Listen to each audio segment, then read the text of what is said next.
खुशामदीद, सुबह बखैर नाजरीन। जनवरी साल 2023 की 21वीं तारीख है आज, यानी आहिस्ता आहिस्ता करके माह जनवरी भी अपने आखिरी पड़ाव की ओर चल रहा है। लेकिन हमारा पड़ाव शुरू हो गया है जी सलाम जेके का। और ये सलाम जेके प्रोग्राम पिछले कई सालों से लगातार हम आपके सामने लेकर आ रहे हैं, इस उम्मीद के साथ और इस आपकी उस मोहब्बत के भरोसे ले आते हैं जो लगातार आपकी तरफ से हमें मिलता है। और आज भी उसी मोहब्बत और प्यार के साथ आपके सामने है, हाजिर खिदमत है, इस उम्मीद के साथ कि आप लगातार प्रोग्राम को देखेंगे, प्रोग्राम की कोताहियाँ खामियाँ अपने पास रखेंगे नहीं बल्कि हम तक पहुँचाएंगे। और वो कैसे आप पहुँचाएंगे? आप फेसबुक, ट्विटर, इंस्टाग्राम के ऊपर तो हमारे साथ ज्वाइन कर ही चुके हैं। आप यूट्यूब और हमारी ऑफिशियल वेबसाइट पर भी आएंगे, और ऑफिशियल वेबसाइट पर जब आप आएंगे तो आपका और हमारा राब्ता और मजबूत होगा। वहाँ पर आप हमारी कोताहियाँ खामियाँ जो है वो तहरीर ज़रूर कीजिएगा। 24 घंटे जब आप ट्रांसमिशन को देखते हैं, यानी न्यूज़ चैनल को सुबह 8 बजे से रात 8 बजे तक, या रात 8 बजे से कल सुबह शाम तक 8 बजे तक देखते हैं, तो ज़रूर ये बताइएगा कि मज़ीद बेहतरी जो देखना आप चाहते हैं कि किस तरीके से हो। कल से जो चीज़ें आपकी तरफ से फीडबैक था स्क्रॉल को लेकर, जो हमारी नीचे न्यूज़ पट्टियाँ चलती हैं, उस पर भी काफ़ी बेहतरी हमने की और एज़ पर द एक्सपेक्टेशंस मेरे ख्याल से वो ऑन ईयर है। फिर वेबसाइट के बारे में जो आपकी आ रहा थी, उस पर भी काम बहुत ज़्यादा हो रहा है और जल्दी के साथ भी हो रहा है। तो मुझे उम्मीद है कि जो जो चीज़ आप फीडबैक हम तक पहुँचाते हैं, हम वो लगातार बेहतर करते हैं। और इसी की उम्मीद मैं आज भी रखूँगा। आज भी आप हमारे साथ ज्वाइन कर चुके होंगे और करेंगे भी, और अपना फीडबैक भी हम तक देंगे। 3 पड़ावों पर प्रोग्राम होगा और 9:40 का वक्त होगा। जब आखिरी 10 से 15 मिनट हमारे पास होंगे तो हम फोन लाइंस खोल देंगे, आपकी कॉल को शामिल प्रोग्राम करेंगे, आपकी आवाज़ को हुकूमत तक पहुंचाएंगे और मनसूबाबंदी करने वाले उन अफराद तक आपकी आवाज़ को पहुंचाएंगे जो जम्मू कश्मीर की मनसूबाबंदी करते हैं, तरक्याती प्रोजेक्टों को शक्ल देते हैं, तो उन्हें पता लगे कि वक्त की अहम तरीन ज़रूरत इस वक्त जम्मू कश्मीर के अंदर क्या कुछ है। तो जम्मू कश्मीर के साथ साथ हम कहाँ की बात करेंगे, तो मुल्क की सियासत की भी बात करेंगे। बैनुल-अक़वामी सतह पर क्या कुछ चल रहा है उस पर भी हमारी नज़र रहेगी। कुछ तज़िया होगा, कुछ तबसरा होगा, कुछ बयानों के अंदर की खबर होगी, क्योंकि मामला जब गुलिस्तान न्यूज़ पर आता है तो खबर तह तक हम आपके सामने रखते हैं। तो करते हैं प्रोग्राम का आगाज हस्बे वादा आपके सामने हिस्ट्री ऑफ द डे से। और हिस्ट्री ऑफ द डे आपके सामने रखेंगे मेरे साथी आसिफ रशीद, जो दिल्ली स्टूडियो में इस वक्त मेरे साथ मौजूद है। खुशामदीद, गुड मॉर्निंग, बहुत बहुत स्वागत, इस्तकबाल आप सभी का। प्रोग्राम सलाम जी के शुरू हो चुका है। 8:38 हो रहे हैं। 21 तारीख है, जनवरी का पहला महीना। ये भी अब कुछ दिन हमारे पास बचे हैं इस महीने के। तो 21 तारीख क्या कुछ कहती है हिस्ट्री ऑफ द डे में। सबसे पहले आज के अहम वाकयात पर नजर। 1981 में आज ही के दिन तेहरान में यानी ईरान के अंदर अमेरिकी सफारत खाने में यरगमाल बनाए गए तमाम अफराद को रिहा कर दिया गया। ये एक बड़ी डेवलपमेंट इसलिए थी क्योंकि ईरान और अमेरिका इस इंसिडेंट के बाद आमने सामने थे। तल्खियां मुसलसल बढ़ती जा रही थी और सख्त कशीदगी के बावजूद बड़ी मुश्किल से इन यरगमाल बनाए गए तमाम लोगों को यहां से छुड़ाया गया। साल 1972 में आज के दिन मणिपुर, मेघालय और त्रिपुरा रियासत का यौम तासीस पहली मर्तबा मनाया गया। इन रियासतों के अलग होना या फिर बनाए जाने के दिन के मौके पर शुरुआत यौम तासीस की 1972 में आज के दिन हुई। 21 जनवरी 1958 को आज के दिन कॉपीराइट एक्ट नाफिज हुआ। साल 1924 में आज से ठीक तकरीबन 100 बरस कबल बरतानिया में पहली बार यज्ञ मैकडोनाल्ड की क़यादत में पहली मर्तबा लेबर पार्टी की हुकूमत कायम हुई। जनवरी का तीसरा हफ्ता था, तारीख 21 थी, साल था 1924। इसके अलावा 1996 में तकरीबन 26-27 वर्ष कबल इंडोनेशिया के अंदर आज के दिन कश्ती डूबने से एक बड़ा हादसा हुआ। 340 लोगों ने अपनी जान गंवा दी, जबकि 125 लोगों को किसी तरीके से मुश्किल सूरत हाल जहां पर थी मुश्किल सूरत हाल से बचाकर निकाला गया, लेकिन 340 लोगों को नहीं बचाया जा सका। तो ये वाकया आज के दिन 1996 में इंडोनेशिया में पेश आया। आज से 23 वर्ष कबल 2000 में एशिया का पहला स्किट लिवर हांगकांग के अंदर ट्रांसप्लांट किया गया, 21 जनवरी 2000 को। इसके अलावा 2003 में बगैर ड्राइवर के अमेरिकी जासूस तैयारा पाकिस्तान में आज के दिन गिरकर तबाह हुआ।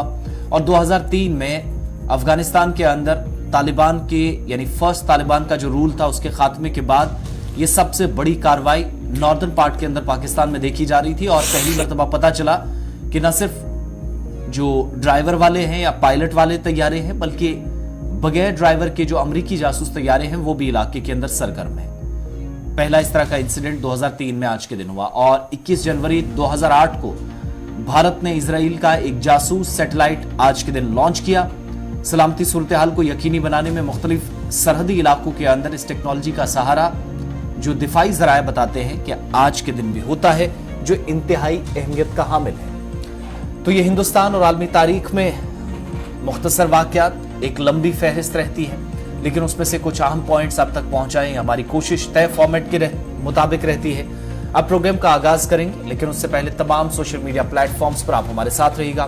फेसबुक, यूट्यूब, ट्विटर, इंस्टाग्राम और कूपर, हर जगह हमारे, और इसके अलावा ऑफिशियल वेबसाइट जो कि www.gulistannews.in, हमारे वहां पर भी खबरें आपको मिलेगा। तहरीरी मवाद मौजूद है, कंटेंट अवेलेबल है।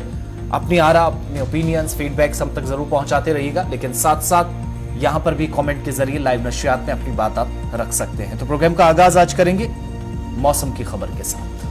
चलिए जनाब, मौसम के मिजाज की खबर से करते हैं आगाज, क्योंकि रात देर गए से ही, बल्कि कल सुबह से ही हम देख रहे थे कि मौसम का मिजाज पूरे जम्मू कश्मीर के अंदर बदला हुआ था, जहां जम्मू सूबे के कई इलाकों के अंदर हल्की से दरमियाना दर्जे की बारिशें हुई है। मैदानी इलाकों के अंदर, वहीं पर पहाड़ी इलाके कश्मीर के जितने भी है, वहां पर एक बार फिर कल बर्फबारी का माहौल जो है और मौसम जो है वो देखने को मिला है, जिससे दर्जे हरारत में नुमाया बेहतरी हुई है। जो मनफी दर्जा हरारत और यकबस्ता हवाएं दिन में और रात में मनफी दर्जा हरारत हुआ करता था, उसमें थोड़ी सी बेहतरी जो है वो नजर आ रही है। ताम एक बार फिर जब रात देर गए बर्फबारी का सिलसिला चला है, तो श्रीनगर, जम्मू कौमी शाहरा समेत यानी बानिहाल की पहाड़ियों से लेकर गुलमर्ग तक और गुलमर्ग से लेकर अफरवट और अफरवट से कुपवारा, टंगडार, मछिल, गुरेज की जहां तक आप बात करेंगे, तो आज सुबह 3 बजे से 4 बजे के दरमियान एक बार फिर बर्फबारी का सिलसिला इन पहाड़ी इलाकों के अंदर जो है वो देखने को मिला है। इस बीच disaster management, Jammu Kashmir disaster management की तरफ से भी एडवाइजरी जारी कर दी गई है, और ये एडवाइजरी एवलॉन्च के हवाले से जारी कर दी गई है। और माना गया कि आइंदा 24 घंटों के लिए, जिनमें 12 घंटे तो चले गए हैं जी, अब 12 घंटों का और इंतजार है, 24 घंटों के लिए डिजास्टर मैनेजमेंट का मानना है कि हल्की से लोअर डेंजर लेवल एवलॉन्च जो है वो आ सकता है, यानी उतना खतरनाक नहीं होगा, लेकिन तेज हवाओं की वजह से बर्फानी तोदे और इस तरीके का माहौल जो है वो बन सकता है। बांडीपोरा के लिए यह अलर्ट जारी कर दिया गया है, यानी बांडीपोरा के जो बालाई इलाके हैं, बारामूला के जो बालाई इलाके हैं, गांधरबल, आपको याद ही होगा बैक टू बैक 2 एवलॉन्चेस वहां पर आए थे, कुपवारा के बालाई इलाकों के अंदर भी, और इसके साथ साथ कुलगाम और अनंतनाग के अंदर भी अलर्ट जो है वो डिजास्टर मैनेजमेंट की तरफ से जारी कर दिया गया है। जब डिजास्टर मैनेजमेंट ने सूबा कश्मीर की बात कही है, तो सूबा जम्मू के अंदर डोडा का इलाका, उसके साथ साथ किश्तवाड़ का इलाका, पुंछ का इलाका और रामबन के इलाके में भी, जो सती समंदर से काफी बुलंदियों पर है, वहां पर यह माना जा रहा है कि तकरीबन 2500 मीटर पर ये इस तरीके का माहौल जो है वो बन सकता है, इस तरीके के एवलॉन्च जो है वो आ सकते हैं। इसलिए काफी ज्यादा एहतियात बरतने की अपील की गई है डिजास्टर मैनेजमेंट की तरफ से, स्पेशली उन इलाकों के अंदर जो पहले ही एवलॉन्च प्रोन एरियाज है, यानी जिन इलाकों के अंदर अक्सर बेशतर तेज हवाओं की वजह से बर्फानी तोदे गिराते हैं या इस तरीके का माहौल बनता है और वहां के लोगों को ऑलरेडी एक्सपीरियंस है, तो उन सब लोगों को कहा गया कि वो काफी ज्यादा एहतियात बरते। तो इस पर जरा मजीद गुफ्तगू करेंगे। मौसम का मिजाज अभी किस तरीके का बना हुआ है, जब 8:45 का वक्त हुआ चलता है, तो सबसे पहले श्रीनगर जम्मू की बात हम करेंगे, जहां से आरिफ वहीद हमारे साथ है। श्रीनगर से हमारे साथ इरफान फाजिल ने ज्वाइन किया, और थोड़ी देर में नॉर्थ कश्मीर भी चलेंगे, जहां से शमीम हमारे साथ ज्वाइन करेंगे। सबसे पहले आरिफ वहीद आपके पास आएंगे। रात को आपने अपडेट किया था कि बालाई इलाकों के अंदर, यानी बानिहाल की जो पहाड़ी इलाके हैं, वहां पर हल्की से दरमियाना दर्जे की बर्फबारी हो रही थी, और आप खुद ग्राउंड जीरो से रिपोर्ट कर रहे थे। इस वक्त आपके बैकग्राउंड में तो बर्फ नजर आ रही है, लेकिन मौसम का मिजाज अपडेट करें, क्या कुछ है। और श्रीनगर जम्मू कौमी शाहरा, जिस पर सबकी नजर है, क्योंकि कल भी 2 से 3 घंटे तक ट्रैफिक काफी मुअत्तल रहा इस पर, और काफी मुश्किलें हुई है। अभी की क्या कुछ ताजा तरीन खबर है मौसम का मिजाज और श्रीनगर जम्मू हाईवे के हवाले से?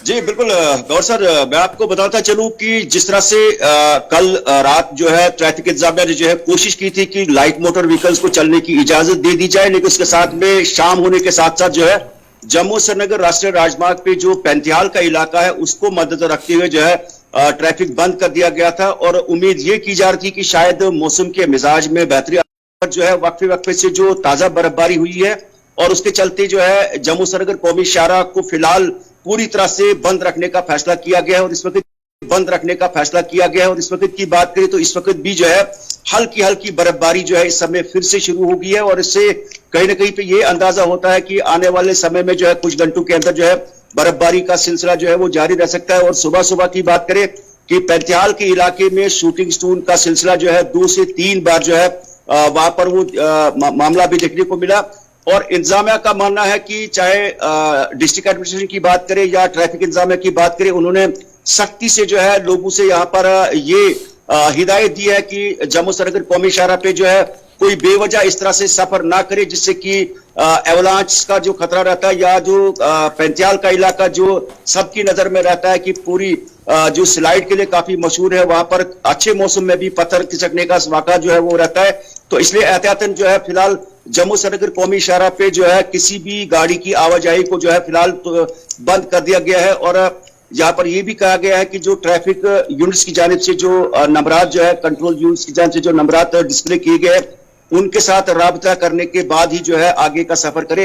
इस वक्त की बात करें तो इस वक्त फिर से बर्फबारी का दौर जो है बाकायदा शुरू हो चुका है। आरिफ एक चीज और भी बताइएगा, क्या विद इन डिस्ट्रिक्ट मूवमेंट उसको भी रोका गया है? क्योंकि इस वक्त भी जो आपके दाएं बाएं हम देख पा रहे हैं तो बर्फबारी का सिलसिला फिर से शुरू हो गया है और प्रिडिक्शन भी आइंदा 12 घंटों में काफी ज्यादा बर्फबारी की है। तो एक तो ये कि इंटर डिस्ट्रिक्ट मूवमेंट उसको लेकर क्या कुछ कहा गया है और दूसरा जो दरमांदा गाड़ियां हैं अगर किसी तरीके से गाड़ियां निकाली जा सकती है, मुमकिन हो सका तो प्रायोरिटी बेसिस पे वही निकलेंगी, फ्रेश गाड़ियां नहीं चल सकेंगी, ट्रैफिक नहीं आएगा। बिल्कुल आसिफ, मैं आपको बताता चलूं कि अगर यहां पर इंटर डिस्ट्रिक्ट की बात करें, देखिए रामबंद बानिहाल सेक्टर में जो बानिहाल से टुवर्ड्स कश्मीर जो नवयुगा टनल के सामने जो है वो हल्की बर्फबारी से जो एक बड़ा विशाल ब्रिज बनाया गया है वो काफी ज्यादा स्लिपरी और खतरे से खाली नहीं है। वहां पर गाड़ी को सिकिड होने का खतरा रहता है और इसके साथ में अगर बानिहाल से टूर जो मुलाजमीन भी जाते हैं तो पैंतियाल और रामसू का जो इलाका है वो भी कहीं ना कहीं पे शूटिंग स्टोन या स्लाइड्स के लिए जो है काफी ज्यादा मशहूर है और इस मौसम में जो है इस तरह की स्लाइड्स रहती है। इस तरह से एहतियातन जो है जिस तरह से ट्रैफिक डीएसपी के साथ हमारी बात हुई, मैनेजमेंट के साथ बात हुई, उनका मानना है कि फिलहाल जो है फ्रेश किसी भी गाड़ी को चलने की इजाजत नहीं दी जाएगी ताकि बेवजह लोगों को या किसी भी शख्स कुल मिलाकर ये माना जाए कि दरमांदा गाड़ियां हैं, अगर मौसम का मिजाज बेहतर रहा तो पहले दरमांदा गाड़ियों को निकाला जाएगा ताकि कौमी शाहराह पर कोई भी गाड़ी ना रुके और उसके बाद ही नया फैसला जो है लिया जाएगा। आप स्टैंड बाय रहेंगे हमारे साथ जी, नॉर्थ कश्मीर भी चलेंगे, शमीम हमारे साथ है। शमीम, क्या कुछ नॉर्थ कश्मीर की सिचुएशन है? क्योंकि खबर यह है कि एडवाइजरी ऑलरेडी आ चुकी है कि जनाब स्नो एवलांच आ सकते हैं और आपका जो नॉर्थ का बेल्ट है, चाहे बांडीपोरा की बात हम करें, कुपवारा की बात करें, वहां पर भी इस तरीके का अलर्ट जो है वो जारी कर दिया गया है। मौसम का मिजाज किस तरीके का बना हुआ है, क्या कुछ डिटेल्स आपके पास? जी गौर, मैं आपको बताता चला कि सरहद जिला कुपवारा की बात करेंगे, कल से थोड़ा से मौसम में बेहतरी आ गया। अगर पहाड़ी इलाकों की बात करेंगे तो वहां पे हल्की फुल्की बर्फबारी हुई है। अगर मैं आपकी बात करेंगे तो मेरा ललक में जो है कहीं जो है धूप निकल आई है। अगर हम बात करेंगे जिस तरह का जो डिप्टी कमिश्नर कुपवारा ने जो टंगड़ार का दौरा किया है, जिस तरह वहां पे रास्ते को खोल दिया गया है, मगर मचल के इलाका है लगातार उन्होंने कुपवारा डिप्टी कमिश्नर के ऑफिस के बाहर लगातार 2 दिन प्रोटेस्ट किए हैं। वो ये कह रहे हैं कि अगर टंगड़ा रोड को खोल दिया गया है, मचल के साथ क्यों नाइंसाफी कर रही है। लगातार वो डीसी ऑफिस के बाहर लगातार वो प्रोटेस्ट कर रहे हैं। जो दरबंदा मुसाफिर है या गाड़ी जो है फंसी हुई है वो अभी तक मचल रोड को जो है गाड़ियों की आमद रफ्त के लिए अभी नहीं खोला गया है। वहां के लोग जिला इंतजामिया से काफी नाला है, उनका साथ तो कहना है कि हमारे लोगों के साथ कहीं ना कहीं नाइंसाफी हो रही है। जो यहाँ के बच्चे जो है शमीम हमारे साथ रहेगा क्योंकि अभी तक जो है बाला इलाकों के अंदर बर्फबारी के बाद जिला और तहसील हेडक्वार्टर से राब्ता मुनक़ता हुआ है। श्रीनगर भी चलते हैं, इरफान फाजिल हमारे साथ हैं। इरफान, ट्रैफिक वादी की तरफ अगर जाना था तो वो भी ठप हो गया है। श्रीनगर के अंदर क्या कुछ मौसम का हाल है और जो सुनने में सुबह सुबह आ रहा है कि फिजाई सर्विस भी मुतासिर हुई है? देखिए आसिफ, जहां तक इस मौसम का ताल्लुक है, चिलाई कलान जो है चिलचिल यादों के साथ जो है कई सारी यादें अब छोड़ रहा है, क्योंकि जहां तक आपको पता है कि कुछ दिनों के बाद चिल्लाकलान भी खत्म हो जाएगा, मगर साथ साथ अभी बर्फबारी का सिलसिला जो 21 से 24 और इस बीच स्पेल जो रहेगा, इसका जो फोरकास्ट तकरीबन 22 तारीख के बाद थोड़ा स्ट्रांग बताया जा रहा है, क्योंकि आज हमने देखा तकरीबन 3 बजे रात से जो है बर्फबारी का सिलसिला मैदानी इलाकों में शुरू हुआ, और मैदानी इलाकों में ये सिलसिला जो है तकरीबन अभी भी जारी है। रुक के बर्फबारी हो रही है, मगर अभी भी सिलसिला जो है बीच बीच में जारी है। सड़कों पर भी काफी ज्यादा फिसलन है, बर्फबारी जो है लोग एंजॉय भी कर रहे हैं, अगर साथ ही साथ देखा जाए तो कारोबारी इदारे या देखा जाए ट्रैफिक काफी ज्यादा मुतासिर रहता है, कि इस तरह की सिचुएशन खासतौर पर दिखाई देती है। फिलहाल ओवरऑल अगर मैं शहर को लेकर बात करूं तो अभी हमने देखा कुछ जो ऑन रोड या लिंक रोड्स को लेकर जिस तरीके से बर्फ जो है वो काफी कम रही है, साथ ही साथ कुछ डोजर्स वगैरह या स्नो क्लियरेंस मशीन जो है नेशनल हाईवे पर हमने देखा कि सुबह मॉर्निंग में जो है कुछ लोग चल रहे थे लेकर, ताकि नेशनल हाईवे से स्नो को क्लियर किया जाए। अगर जो इंटर लिंक रोड्स है वहां पर अगर बर्फ जमा होती है तो देखने वाली बात जरूर होगी कि इस बारी जो म्युनिसिपैलिटी ने बताया है या मैकेनिकल इंजीनियरिंग वर्क्स ने जिस तरीके से मशीनरी को इंस्टॉल किया है वो ऑन रोड कितना काम करेंगे, उस पर खास तौर पर उसका इम्पैक्ट क्या रहेगा। दूसरी साइड्स पे अगर मैं बात करूं तो other side of the story when we talk about the airline part, ये aviation part which is very very important. हर साल अगर देखा जाए तो हमारे सलाम जी के प्रोग्राम में एविएशन जरूर डिस्कस रहता है, जबकि चिल्लाकलान विंटर्स की बात चल रही है, चाहे वो शेड्यूल के मामला हो, चाहे वो डिले फ्लाइट्स के मामला हो, चाहे वो ऑफ रोड के मामला। इनफैक्ट अगर देखा जाए तो क्लियरेंस के साथ साथ जो रनवे के मामला होते हैं, सुबह से हम देख रहे हैं कि लगातार फ्लाइट्स डिले चल रही है और फ्लाइट्स जो है शेड्यूल भी की जा रही है, क्योंकि एक साइड से अगर थोड़ा सा मौसम क्लियर हो जाता है या मौसम में थोड़ा सा विजिबिलिटी आ जाती है, ये फॉग डेंस फॉग और visibility clear which is very important. इसके लिए आपका जो गैजेट सिस्टम है, एलएलए है, कैट सिस्टम है, बड़ा इंपॉर्टेंट मैटर करता है कि एयरपोर्ट पे कितना काम करेगा। जब इस बार ये भी बताया जा रहा है कि इंस्टॉलेशन प्रोसेस को लेकर ने काफी ज्यादा बढ़ाया गया है और नई टेक्निक के साथ गैजेट्स को इंस्टॉल किया गया है। This will come up like longer की जब हेवी स्नोफॉल होता है 23 के बारे में जो प्रेडिक्शन बताई जा रही है मॉडरेट पे हेवी, अगर उस वक्त स्नोफॉल होती है तो उस time on board traffic aviation के साथ साथ एयरपोर्ट एविएशन का महकमा कितना काम करेगा और आने जाने सूरत हाल ये जब मौसम की बात हम करें तो बीच में बात चली कि जनाब धुंध है, फॉग है, तो मेरे पास जो इतलात अभी दिल्ली एयरपोर्ट से है, IGI airport, Indira Gandhi international airport से और लोकल एयरपोर्ट से है, वो तकरीबन 18 के करीब फ्लाइट जो है वो डिले चल रही है। दिल्ली का हाल है। जब दिल्ली से डिले हो गया तो अब फिर श्रीनगर की एयरपोर्ट की जब आप बात करेंगे, जिस जहाज ने 7:55 पर आना है, दैट इज एक्सपेक्टेड नाउ, और इसी तरीके से 8:30 वाली जो फ्लाइट आनी थी वो लगभग डिले है। अब नेक्स्ट कितने बजे वो आएगी कोई नहीं पता है जी। फिर 9:10 वाली जो फ्लाइट आनी है, एक्सपेक्टेड फ्लाइट है, ये भी डिले है। 11:55 वाली फ्लाइट जो जम्मू जानी है वो भी डिले है। और बाद में कहीं ना कहीं 12 बजे के बाद जब आप देखते हैं तो वो शेड्यूल दिखाया जा रहा है, क्योंकि उम्मीदें लगाई जा रही है दिल्ली और जम्मू कश्मीर के मौसम में थोड़ी सी बेहतरी होगी ताकि ये सारा मामला जो है बेहतरी के साथ चल सके। फिलहाल लारनू कोकरनाग के इलाके में एक बार फिर भारी बर्फबारी की खबरें भी जो है वो सामने आ रही है। फिलहाल बढ़ते हैं जी आगे, जरा बात एक और अहम मौजू की करते हैं और बात करते हैं रात देर गए गोली चलने की वारदात की। और खबर यह है कि 12 बोर हथियार का इस्तेमाल हुआ है, ताहम पुलिस इस पूरे मामले पर तहकीकात भी कर रही है। पुंछ से बड़ी खबर, सरहदी जिला पुंछ की सुरनकोट तहसील से रात देर गए हमने आपको खबर बताई थी, लेकिन कंफर्मेशन नहीं हो पाई थी और अब तस्वीरों के जरिए आपको बताएंगे कि इस इलाके के अंदर किस तरीके से इस वारदात को अंजाम देने की कोशिश हुई।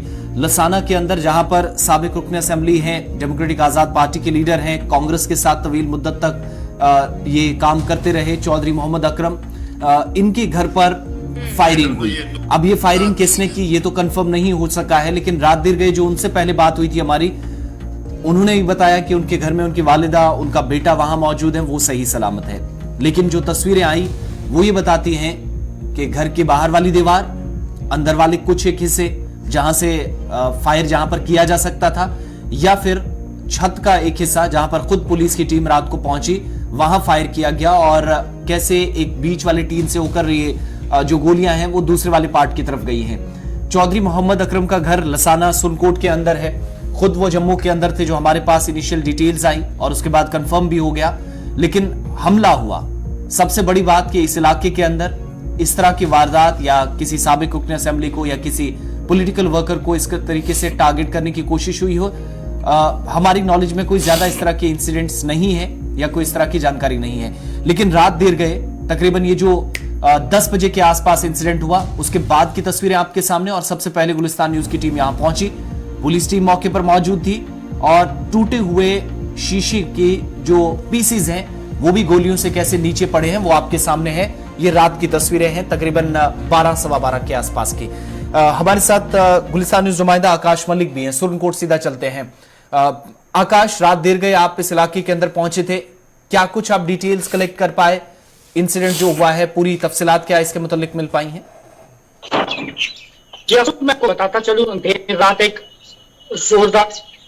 एक जोरदार धमाका हुआ जिसमें जो एक्स एमएलए है उनके घर में जो है एक धमाके की आवाज है। उसके बाद जब हम वहां पहुंचे तो हमने डिटेल्स ली के वहां जो है कोई जी। चलिए, आकाश से राब्ता मुनक़ता हुआ है। खबर यह थी कि पहले धमाका हुआ, इनिशियल जब डिटेल्स आई तो बाद में तहकीकात के दौरान पता चला, और अब ये जो खबर है कि फायरिंग 12 बोर राइफल से की गई है। लेकिन अच्छी बात यह है किसी तरह का जानी या माली नुकसान नहीं हुआ है। मैटर इन्वेस्टिगेशन का है और पुलिस के पास ये सारा पार्ट इस वक्त चला गया है। लेकिन रात देर गए इस तरह के इस इलाके के अंदर हम ये जरूर अलर्ट देख रहे थे कि 26 जनवरी के लिए तैयारियां चल रही हैं, तकरीबात सुरनकोट, पुंछ, राजौरी, जम्मू के अंदर होनी है। लेकिन वो एक अपनी जगह सारा चेकिंग का सिलसिला चल रहा था। वीडीसीज मुख्तलिफ इलाकों के अंदर जो राजौरी में इंसिडेंट हुआ उसके बाद सरगर्म नजर आ रहे थे। लेकिन ये जो इंसिडेंट है ये जरा उनसे मुख्तलिफ है। आकाश, कंटिन्यू कीजिएगा, क्या डिटेल्स है आपके पास?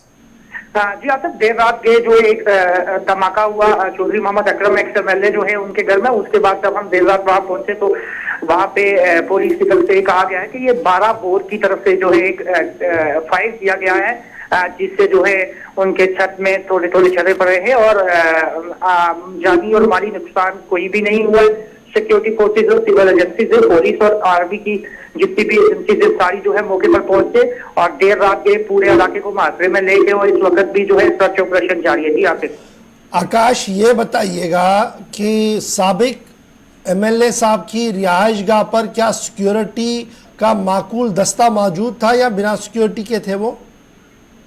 जी और वहां पे जो है एक आर्मद का एक दस्ता जो है वो पहले से ही मौजूद था।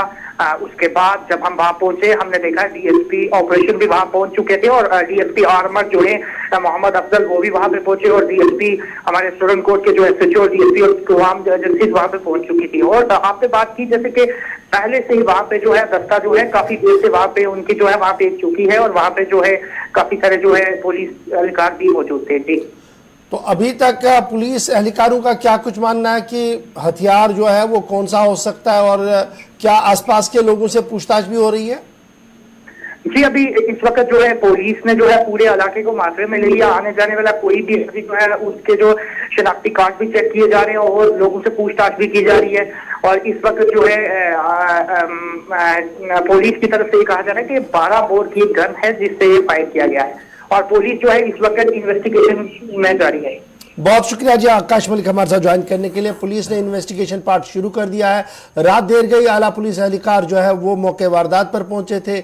अच्छी खबर इसमें यह है कि साबिक एमएलए साहब वहां मौजूद नहीं थे, उनके अहलखाना घर पर थे। ताहम किसी जानी और माली नुकसान की कोई इत्तला नहीं है। ये सरहदी इलाके से खबर सामने आ रही थी। अब जरा बात सियासत की करते हैं, क्योंकि सियासत की बात करना बहुत जरूरी है। और आपको याद है कि जम्मू कश्मीर के अंदर भारत जोड़ो यात्रा रवान दवा है और आज शेड्यूल के हिसाब से भारत जोड़ो यात्रा के अंदर विराम होगा, यानी आज आराम का दिन है। लेकिन इस बीच जो बयान रात देर गए दिया गया था वो इंतहाई सुर्खियां बना रहा है। जयराम रमेश साबिक वजीर है, उनकी तरफ से बयान दिया गया और उस बयान के आने के फौरन बाद सियासी सर्कलों के अंदर काफी ज्यादा जो है वो उत्साह भी देखने को मिल रहा है और काफी ज्यादा रिएक्शंस भी जो है वो सामने आ रही है। जम्मू कश्मीर का खसूसी दर्जे का पूछा गया सवाल, यानी 370 पर जो सवाल कल एक प्रेस कॉन्फ्रेंस के दौरान जयराम रमेश से पूछा गया, जो इस वक्त मीडिया कोऑर्डिनेटर हेड करते हैं जी भारत जोड़ो यात्रा को, हर जगह प्रेस कॉन्फ्रेंसेस करते हैं। तो उनका मानना था कि आईन के हिसाब से 370 को जिस तरीके से हटाया गया, न तो इस पर कोई बहस हुई और ना ही बिल को पूरी तरह से पढ़ने दिया गया, और इस तरीके से 5 अगस्त 2019 का जो फैसला है वो अनडेमोक्रेटिक है। फोर्सफुली इसको इम्पोज किया गया है, ये कल जयराम रमेश ने कोट अनकोट करके हुआ कहा। आगे उनका मानना है कि जम्मू कश्मीर के लिए मुकम्मल रियासत का दर्जा बहाल होना चाहिए, ताहम 370 के साथ साथ 371 भी है, जिस पर अगर गुफ्तगू हो तो काफी मसाइल का हल निकल सकता है। जयराम रमेश को हम सुनते हैं, उसके फौरन बाद हम सीधे चलेंगे जी अपने सीनियर साथी विनोद कुमार साहब, जो जम्मू की पॉलिटिक्स और नेशनल पॉलिटिक्स पर काफी गहरी नजर रखते हैं, उनके पास भी चलेंगे। अभी जी जसरोटिया साहब तर्जुमान है भारतीय जनता पार्टी के, उनका रिएक्शन भी लेंगे। लेकिन सबसे पहले आपको सुनाते हैं कि ये जो 370 और 371 का मामला और स्टेटहुड का मामला और बीजेपी पर बैक टू बैक कई सवाल उठाए जयराम रमेश ने, किन अल्फाज का इस्तेमाल किया, बॉडी लैंग्वेज क्या कुछ कह रही थी, जरा इसको फटाफट से देख लेते हैं। कांग्रेस पार्टी का ये मानना है कि जो बिल 5 अगस्त 2019 को लाया गया और पारित किया गया लोकतांत्रिक तरीके से नहीं हुआ, जबरदस्ती जो वोट मेजॉरिटी था लोकसभा में और राज्यसभा में, बिना विचार विमर्श के, बिना प्रावधान के, एग्जामिनेशन के, विश्लेषण के वो बिल पारित किया। सबसे बड़ी बात यह है कि जम्मू और कश्मीर स्टेट था, फुल फ्लेजेड स्टेट था, उसको यूटी बनाया गया। वो बिल्कुल हम उसके खिलाफ हैं। हम चाहते हैं कि जम्मू और कश्मीर में फिर से लोकतांत्रिक प्रक्रिया की शुरुआत हो और पूरा स्टेट का दर्जा दिया जाए। आपने 370 का सवाल उठाया। हमारे देश में, हमारे संविधान में अगर आप आर्टिकल 371 देखें, 371 देखें और पढ़ें, मिजोरम, मणिपुर, मेघालय, त्रिपुरा, हिमाचल प्रदेश, गोवा, सिक्किम, असम के कुछ इलाके, कर्नाटक के कुछ इलाके, हैदराबाद कर्नाटक रीजन, उनके लिए आर्टिकल 371 में विशेष प्रावधान किए गए हैं। आपका सवाल जवाब देंगे ना? मैं आपको कह रहा हूं, आप 370 की बात कर रहे हैं, मैं 371 की बात कर रहा हूं। 371 में हमारे देश के कई राज्यों के लिए और कई राज्यों के विशेष इलाकों के लिए प्रावधान किया गया है।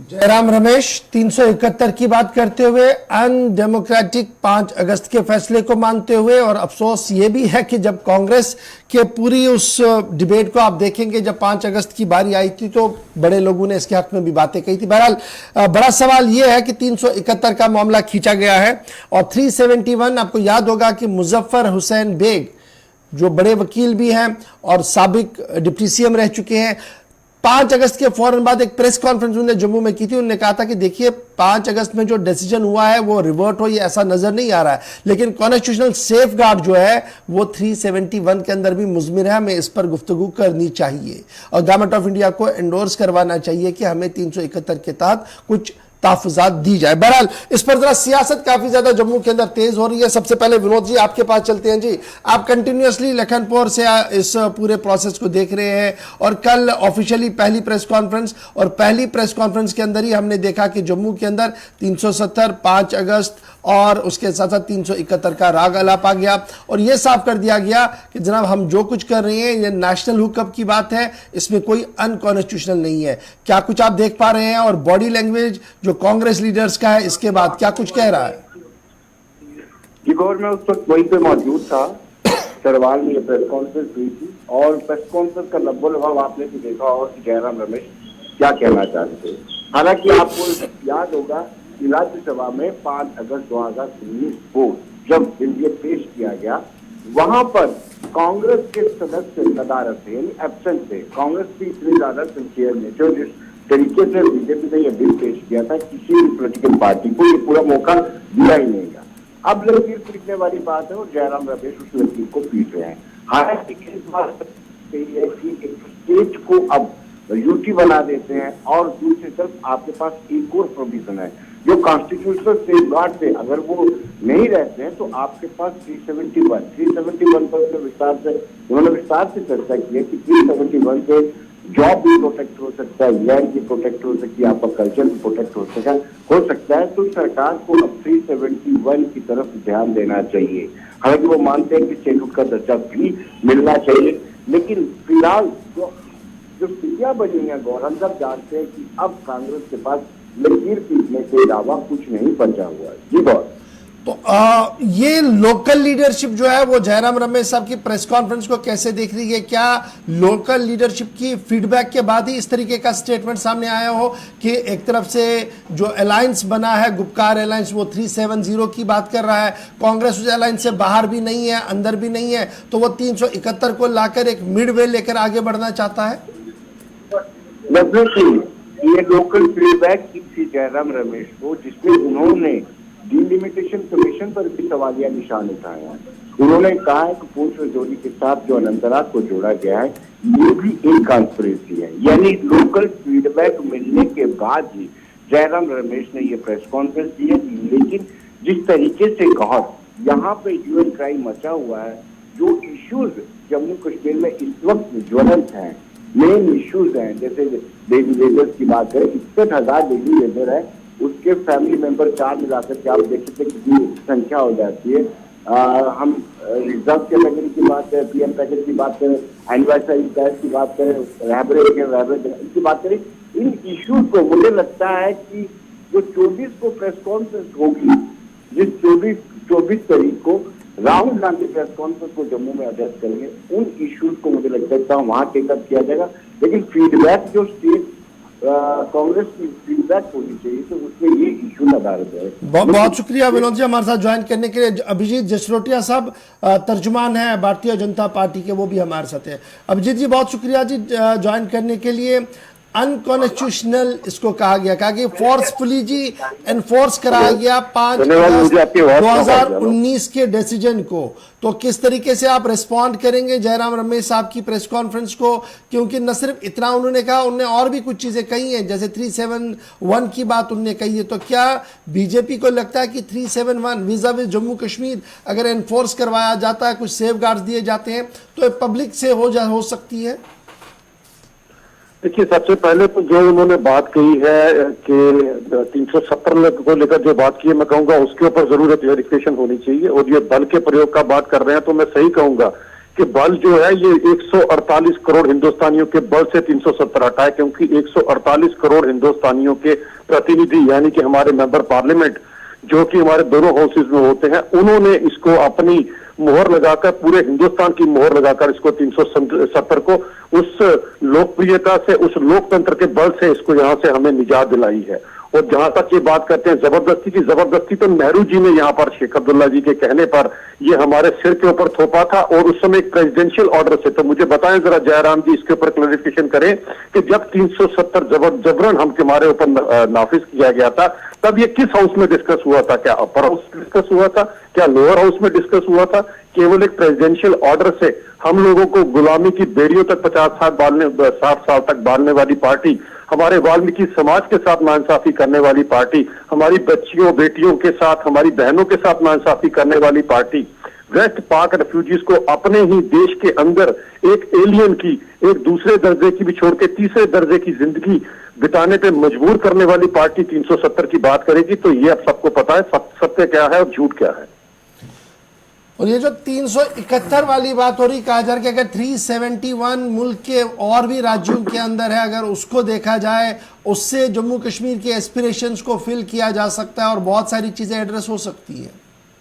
पहले अपना स्टैंड तो क्लियर करें, पहले 370 को लेकर स्टैंड क्लियर करें अपना, फिर 371 की बात करें। पहले 370 पर अभी तक कांग्रेस ने ये स्टैंड नहीं क्लियर किया कि क्यों हम लोगों को इतने साथ गुलामी की बेड़ियों से बांधा गया। जिस दिन जयराम जी हमारे वाल्मीकि समाज, गोरखा समाज, वेस्ट पाक रेफ्यूजीज, हमारी बच्चियों का, बेटियों का, बहनों का जब ये इन सब का जवाब देंगे, फिर हमें अगला जवाब भी हम इनको देंगे। चलिए, बहुत शुक्रिया जी अभिजीत जसरोटिया साहब हमारे साथ ज्वाइन करने के लिए जी। वक्त हो गया जी यहाँ पर एक छोटे से ब्रेक का। ब्रेक के उस पार आएंगे तो कुछ मजीद खबरें आपको बताएंगे कि अब बीजेपी के खीमे के अंदर क्या कुछ होने जा रहा है और कब ये होगा, ये हम आपको बताएंगे। उसके साथ साथ कुछ मजीद खबरें हैं कि सरकार ने नकेल कसी है, कुछ मुलाजमीन को लेकर भी खबर आ रही है। कौन मुलाजमीन सबकदोश किए गए, किनको बाहर का रास्ता दिखाया गया, बताएंगे। बड़ी खबर आपको छोटे से ब्रेक के फौरन बाद।